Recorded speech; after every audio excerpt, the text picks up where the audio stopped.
Cell phones. Even those of us old enough to remember life before them can hardly imagine life without them now.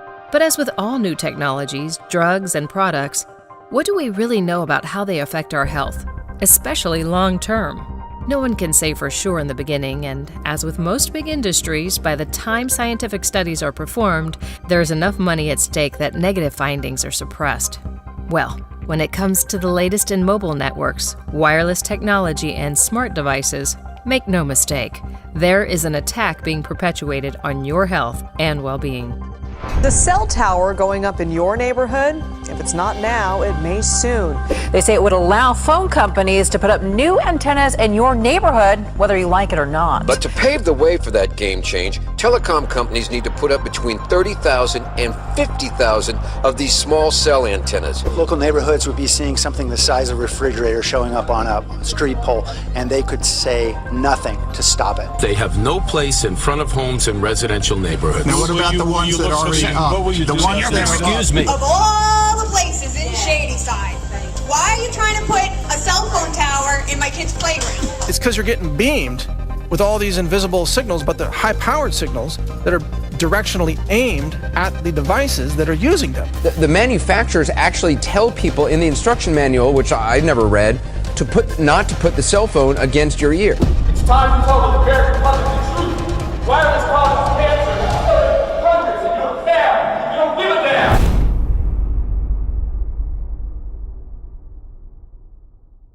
It's the world's first electronic computer. Right now, it's solving mathematical problems for the U.S. Army, but who knows? Someday a machine like this may check up on your income tax.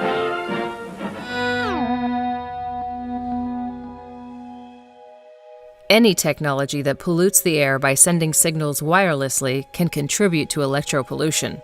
Today, that means more than cell phones, laptops, and tablets.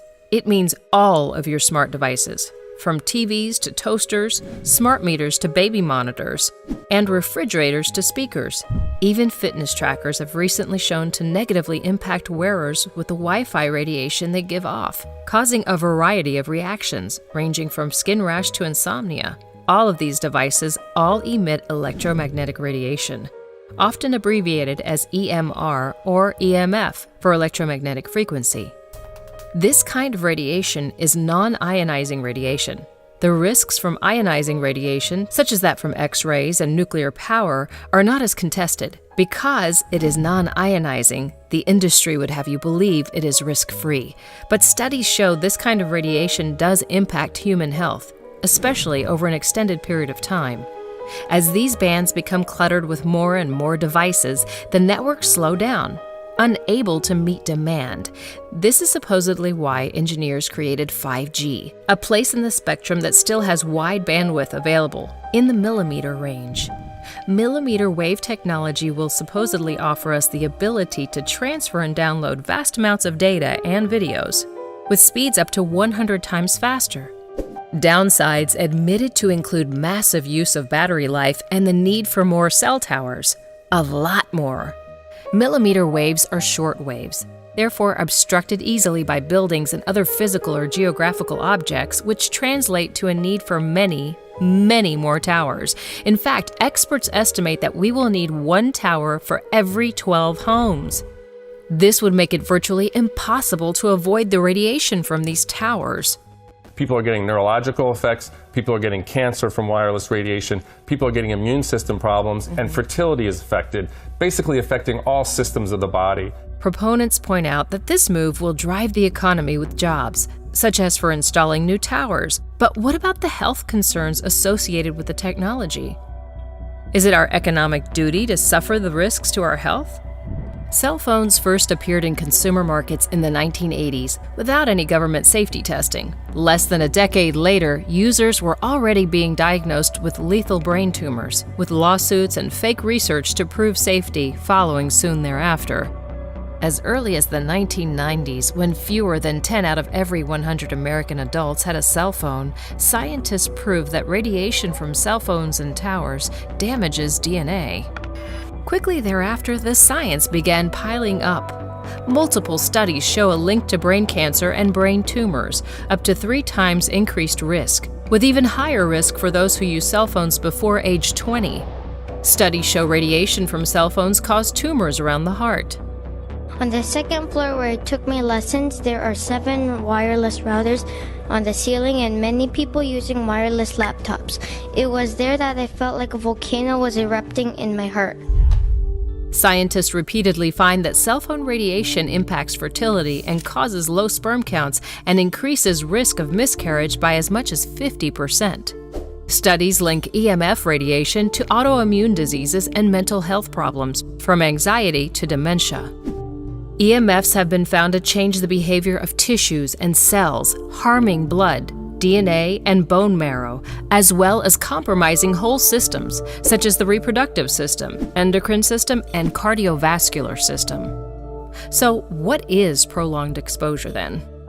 Well, the industry would have you believe, and have the industry-funded studies that show, cell phones are safe unless you are a heavy user. The problem is that what was heavy use 10 years ago, approximately 9 hours of exposure per day, is light use today. If anything, the risk is even greater than these findings may imply. When independent scientists performed a detailed biological assessment of how cell phone radiation affects tissue, they found a direct link between exposure and an increase in tumors in the heart and brain. According to the researchers, just 20 minutes of cell phone use every day can triple your risk of developing a brain tumor. Combine that with the fact that 9 out of 10 cell phones exceed regulatory limits for radiation, according to the latest data, with most emitting 3 times the radiation as manufacturers claim, and you can begin to see the concern. And 5G makes it all worse. Cell towers, mobile phones, smart meters, and other smart devices emit electromagnetic radiation. These frequencies are how the new technology will enable downloading more data at higher speeds. Additionally, 5G networks will employ MIMO technology, an acronym for multiple input, multiple output. This type of technology uses a lot more transmitters per cell tower to send and receive information. This increase in transmissions, and therefore EMF exposure, is expected to correlate to an increase in health trauma. Trials of the new technology have not gone well. After 5G was installed around firehouses in San Francisco, firefighters started reporting unusual health problems, ranging from confusion to memory problems. Symptoms disappeared when they relocated to different fire stations. And last time I checked, firefighters weighing in, who dorm and live, we are not transient employees, at the fire stations. When did we stop mattering as far as input goes from people and as stakeholders for what the impact is going to be of these towers? A scientist from Gateshead, England, is speaking out about the health problems 5G has created in his community. After 5G was installed in their street lamps in 2016, residents started experiencing a variety of side effects, ranging from insomnia to nosebleeds and even miscarriages, birth defects, and stillbirths. Scientists believe the EMF radiation disrupts gene expression and the body's ability to keep cells healthy. Millimeter wave radiation has been shown to be more easily absorbed by human skin, leading Israeli experts to warn of increased risk of skin cancer and skin diseases for those exposed to this type of radiation. In 2002, a Russian study confirmed that millimeter wave technology compromises the immune system. Separate Polish and Japanese studies found that the technology damages eye tissue. Other research linked exposure to disruptions in heartbeats and rhythms, and linked it to heart disease, sleep disorders, and infertility.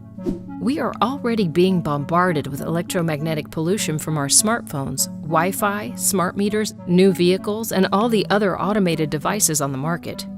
Recently, it was proven that smart meters interfere with normal heart function. They emit a constant bombardment of microwave radiation that can be very damaging to the heart, which most people don't realize. As our society moves towards smart homes and smart cities, driverless cars, and autonomous augmented realities, we will all become even more saturated in electropollution. It's not just children and pregnant women that are in danger. Peer-reviewed studies have consistently shown that EMF radiation impacts nature and wildlife too. And meanwhile, before 5G is rolled out en masse, Lawmakers are busy passing new laws that will make it difficult for communities to opt out of using the technology. All in the name of progress. Why? Cell phones constantly talk to cell towers using microwave energy, continuously exposing us to the microwave radiation. Research by the U.S. Navy found that this radiation breaks down cell membranes and the blood-brain barrier that keeps toxins out of the blood. As far back as 2011, the World Health Organization's International Agency for Research on Cancer warned that radiation from cell phones was possibly carcinogenic to humans. In 2014, the California Department of Public Health refused to release the documents detailing the risks of exposure to cell phone radiation and the correlation between long-term use and increased risk of cancer. They claimed it was suppressed because it would lead to chaos and confusion among the public. However, they also argued that to release the documents would negatively impact the telecommunications industry. In 2017, a Superior Court judge ordered them to release the documents in the interest of public health. The U.S. National Toxicology Program confirmed that EMF radiation from cell phones causes cancer in 2016. The $25 million decade-long study found the same unusual cancers around the heart, schwannoma, and malignant brain, glial tumors that previous studies have found.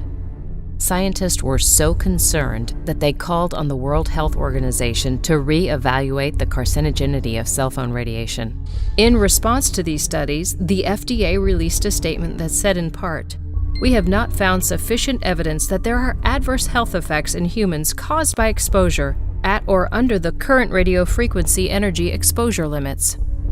It's worth noting that those exposure limits were set by the FCC 20 years ago, when the average call was just 6 minutes long. The industry has been funding their own research outcomes since the 1990s. Their official stance on EMF radiation is that there is no definitive link between wireless devices and cancer or other illnesses. As with most other big industries, the government is clearly doing PR and pushing science propaganda, which legitimizes the discrediting of dissident voices. But even the industry-funded Wireless Technology Research Project from the 1990s, which conducted more than 50 original studies, advised industry leaders that the results of those studies raised serious questions about the safety of using cell phones. The research confirmed that cell phone use doubled the incidence of brain tumors, most often on the right side of the head where most phones are used. Industry frontman Tom Wheeler dismissed the research by casting doubt on its validity because it had not yet been published, though it was peer-reviewed and was later published. Wheeler would go on to become chairman of the FCC under the Obama administration, and once there, he was instrumental in paving the way for 5G. The United States will be the first country in the world to open up high-band spectrum for 5G networks and applications. And that's damn important. And now, lawmakers are going out of their way to not only get 5G installed throughout the nation and the world, they are doing it very quietly. Most communities receiving the technology don't even know about it. Multiple efforts to pass legislation allowing transmitter installation on existing towers, as well as public right-of-ways, conservation areas, greenways, and even neighborhoods are being pushed through without input from those communities. Further, many of those bills take the additional step of banning local governments from being able to pass their own laws limiting or preventing said installation. In North Carolina, for example, local government representatives worked with industry stakeholders in secret to draft a bill with no input from the public.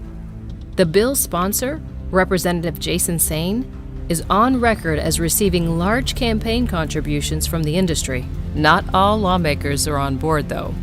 A former aerospace engineer, Senator Patrick Colbeck, addressed the long list of health concerns known to be causes by EMF and cell phone radiation, and urged his fellow lawmakers not to rush 5G. These adverse health impacts are the youngest among us because their blood-brain barrier has not been fully developed. That's why people are concerned about that. I know there's a convenience issue. I'm addicted to this stuff myself, right? This is an issue where I love the convenience of having wireless access. But I also know that in Article 4, Section 51 of our Michigan Constitution, our primary concern is supposed to be the health of our citizens. That is supposed to be the primary concern. It is also worth noting that several countries have more stringent rules on cell phone radiation than the US, including China, Russia, Italy, France, and India. More than 190 experts have expressed concern about the health risks of 5G wireless networks and urged the industry to delay implementing the technology until it can be evaluated by independent researchers. But those pleas have fallen on deaf ears. Nowadays, 95 out of 100 Americans and 3 out of 4 adults worldwide have cell phone access. That's more than 5 billion people. The wireless industry is one of the fastest growing industries on the planet, with sales increasing every year. Like big tobacco and big oil, the industry manipulates the science to make it appear as though scientists don't agree and the research is inconclusive. It is a highly orchestrated disinformation campaign designed to protect the profits of a multi-billion-dollar industry. So with solid evidence of real health dangers, why is none of this ever on the news? Obviously, there's a lot of money at stake, but that doesn't explain the sneaky, underhanded tactics the government and lawmakers have gone to push through the new 5G technology before people even know it's being installed in their neighborhoods. Previously filed under conspiracy theory, the body of evidence proving the dangers EMF radiation and the risks of using cell phones and smart devices is becoming too big to ignore any longer. And still, the corporate-owned media keeps silent. Will independent journalists, so often accused of spreading fake news when they stray from the accepted narrative, be receiving any kudos or acknowledgement of the service they have provided? Most likely not. Mike Adams, publisher of Science.News and Health.News, has been warning about the dangers for over a decade. He says that for years, the mainstream media insisted there was no link between cell tower radiation and brain tumors, effectively putting billions of people at risk and costing an unknown number of innocent lives. So why the media blackout? What's the real reason behind the push for this untested technology? We know it's all about the money. But we're not just talking about the infrastructure and new phones. It turns out that 5G, with its MIMO technology and lightning-fast speeds, will allow devices to communicate with each other better, seamlessly, and effortlessly. Which means you won't even realize that your devices are sharing information with each other, as well as other people. Namely, corporations that want your data for marketing and surveillance. They are setting up to collect massive amounts of your private data. This is the technology that will allow automatic, real-time, online surveillance of everything and everyone. That's where the money and the motivation to spread this technology is coming from. But at what cost? In all the research on EMF radiation, it has also been discovered that children's brains absorb twice the EMF radiation that adult brains do. And by today's norms for cell phone usage, it's fair to say that most youth over the age of 10 or 12 would qualify as heavy users. Studies have linked behavioral problems as well as mental health problems in children to EMF radiation. Furthermore, cell phone use is hindering the development of social skills. Experts warn parents that heavy smartphone use is actually linked to increased social isolation, as well as depression and suicide. This is due in large part to a smartphone-derived phenomenon, cyberbullying. Statistics from the CDC show that suicide and depression rates have soared over the last decade, in sync with the increase in smartphone use. And as we grow ever more dependent on these devices, we give up our autonomy as well as our ability to think. If you're concerned that millennials are too easily led and self-centric, wait until the next generation enters the workforce. Their entire identities are online, and they are being manipulated from a very early age into thinking and acting a certain way, like members of a hive, capable of only groupthink as defined by their platforms of choice. These kids won't even know anything else but being controlled, and the social consequences for straying from the hive are great. Big tech is already deciding what is real news and what is fake news, who can have a voice and who cannot. They are already able to track our movements in the real world and online, and market products to us accordingly. With the personal data that 5G will give them, they would have the capability to help the socialist left regime realize their ultimate goal of turning the United States into the next communist China. 5G will grant the bandwidth to track all of our activities and behaviors, online and off. Soon, like Chinese citizens, we may find ourselves needing social credit in order to travel or shop or go to school or get a job. And it will be too late then to stop it. To limit exposure, you can develop these habits to limit your exposure to EMF radiation and electropollution. Send text when you can instead of talking on the phone. When you do talk on the phone, use speakerphone or headphones and hold the device away from your body, and keep conversations short. Never carry your cell phone against your skin. Do not sleep with it near your bed. Remember that children's brains are still developing and you need to minimize their exposure. To fight 5G being installed in your community, contact your federal, state, and local government representatives to share your concerns and ask for them to slow the process. Review the evidence and think about better protections and more research. Spread the word with neighbors and friends and encourage them to take action as well. Otherwise, with so many pollution crises facing society today, such as the trash in the oceans, the heavy metals in the water, and pesticides in our food, will electropollution awareness gain the traction it needs to effect change? After all, it is, for the most part, invisible, which makes it very easy for the telecommunication industry to downplay potential risk by keeping it out of sight, out of mind.